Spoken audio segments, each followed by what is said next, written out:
From the Financial Times in London, I'm John Murray Brown and this is FT News. The challenge of climate change generates fewer headlines than it once did in the face of more pressing international crises.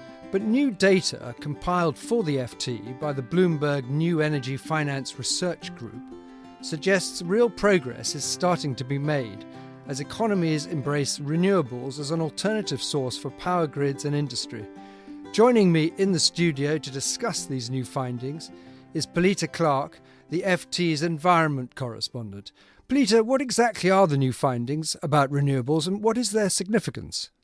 These figures are looking at the percentage of renewables that are used in a country's electricity mix overall. And we know that globally, the newer renewables, wind and solar PV, for example, make up a very tiny share of the global electricity mix.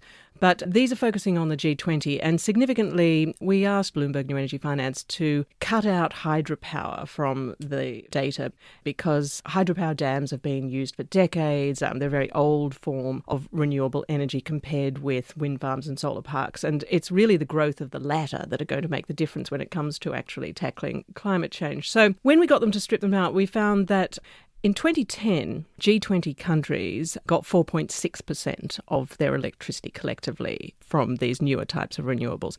Last year, that number went up to 8%. So depending on whether you're a glass half full or half empty type of person, that's either incredibly exciting or not so exciting because we're really only talking about the 20 major economies in the world getting collectively 8% of electricity from renewables, when by far the most are still relying heavily on fossil fuels.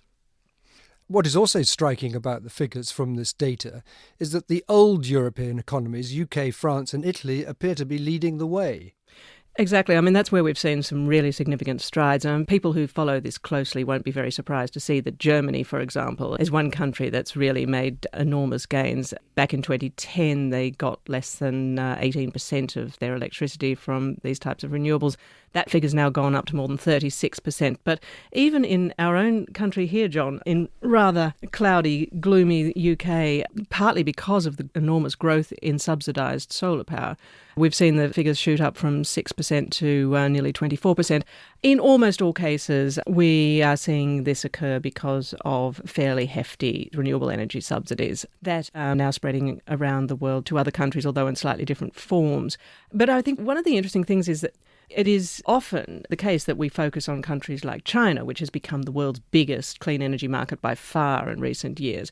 But the interesting thing is when you look at their actual electricity mix, because they've also been installing or have installed a lot of coal power, they're really just, according to these figures, only getting 5% of their electricity at the moment from these newer types of renewables like wind and solar. I mean, they also get quite a bit from hydro, but, that just sort of goes to show there's actually a long way to go before we can start to think that our troubles are over when it comes to climate change.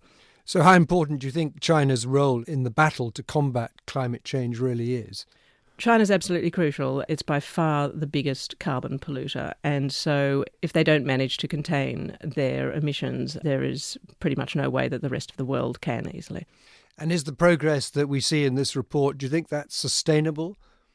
Well, I think it is. The real question, though, is whether the shift that we are seeing, this gradual transition from fossil fuels to renewables, is going to happen quickly enough to prevent the build-up of carbon dioxide in the atmosphere that scientists are saying is already getting to worrying levels. And CO2, basically, once it gets to the atmosphere, I'm talking about man-made CO2 from burning fossil fuels, once it's there for a long, long time and it accumulates. And that, scientists say, is the reason that we are seeing warming temperatures. And so really you've got to try to bring down that accumulation. And it's a huge problem. And frankly, at the moment, it's difficult to see how it's going to be overcome quickly enough.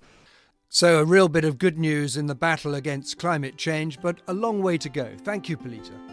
Thank you, John.